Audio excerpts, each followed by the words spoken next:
So we're on the third leg of the patrol, and Jesus, I know I was sweating through, and the spider webs were in my eyes and everything else, and I came to a big blowdown. A big tree was blowing down, and I had to get down. It was covered in vines, and I get down on my left knee, and I had a compass in my left hand, a carbine in my right, and I get way down low, and my back was about like that, and I stuck my head underneath it, and I looked up, and closer than you was 3 Japs, and they were right standing there, and the middle one was an officer, and he had this samurai sword up over his head, and the other 2 guys were standing beside him, and I looked up at him, and he said, "Heine Koni," and I said, "Open up, Wash," and I hear, "Bukio Shinyaki," and I said, "Open up, Wash," and I hear click, click, click, click, and I said, "Son of a bitch," I said, "he don't know how to run the BAR, you know." And about this time the Japs heard it too, so they turned and they went like a shot, you know. And I went limp and I rolled through and I pulled my carbine through, and then they squeezed off about 3 shots. And the last guy slipped and fell, and I said, "I got you son of a gun." But anyway, the rest of us we got back to our front lines, and I said to this guy, Lieutenant Lynch, he was head of the mortar platoon.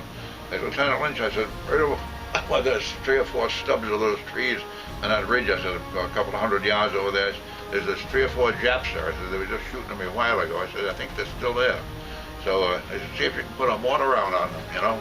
So he set up, he had the mortar crew there, and he called out, he gave an estimate of the distance, the range, and all that, and they dropped a mortar shell, and dropped 1, 2, 3 right in a row, and son of a gun, if I didn't, well, they landed right about where this tree stub was, where I thought where the Japs had fired at me. Anyway, they landed there, and I saw a body go right straight up in the air, about 10 or 15 feet, and spinning around, and came back down again. I said to Lieutenant Lynch, I said, "I guess you got him. You got him all right. Only by the grace of God, you were sliding by, not being hit, and the guy beside you was getting hit. Somebody else was getting hit. But even through it all, I stayed focused. I looked for my next, if I was in a bad spot, I looked for a way to get out of it. If I could see a better position and take a chance, and maybe if they held up, if they can move from here to there, well, I'd take the opportunity and go. And it lucked out pretty good. They did nick me 3 or 4 times, but they got my Purple Heart, but never enough to bother me at all, not enough to take me off the lines, not even for 1 day. Never missed. But no, I just figured I never had any problems weighing on me mentally at all. My job is to do what I was supposed to do. I know a lot of guys. I think my people in my squad and in my platoon, I have the feeling that they depended on me, you know. And I figured if they were depending on me, I wasn't going to let them down. I was going to lead them on. You know? Oh, in Naha, was there a lot of street fighting, or what? Relatively little, actually, because they were pretty well beat up by the time we went through it. I mean, the shelling, the bombing planes from the ships. There was a building, only just one building standing, that was the general's headquarters. That's so true. Yeah, but later on, then there was a lot of fighting in the woods, you know, in the area there, because they were encamped, pretty much so.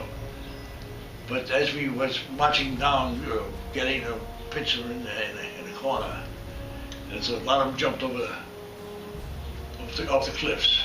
Really? Yeah. But the sad part about that whole thing was, they had those poor Okinawan people brainwashed and told them that the Marines were going to rape them and kill them and eat them.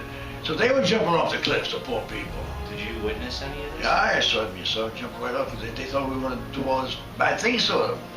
And the ones who didn't, when we caught them and got them and fed them and patched up their wounds and everything else, they just couldn't believe it. Is it ever difficult to distinguish civilians from Japanese? Oh yes. Oh yes, that was very hard because the Japanese used the civilians as decoys or their clothing. You didn't know if it was a little man or an old lady, but there was a machine gun under there. I guess that's true. So they were very, very sneaky that way. Did you guys ever find yourselves just shoot first, ask questions? Well, you had to kind of, really, you know. But you could, were right most every time. When they gave up, that was a big shame for them. Yeah. That was very a disgrace, giving up. Did you ever take any prisoners? Well, yes, I took prisoners because it was, they were all in that group, and we caught them, and we just rounded them up and marched them back, and then some officers took over from there, carried them to the prison camp. When you're a Marine, I don't know if I can explain it to you, but it's from the core, I mean, it's in. It's in you forever.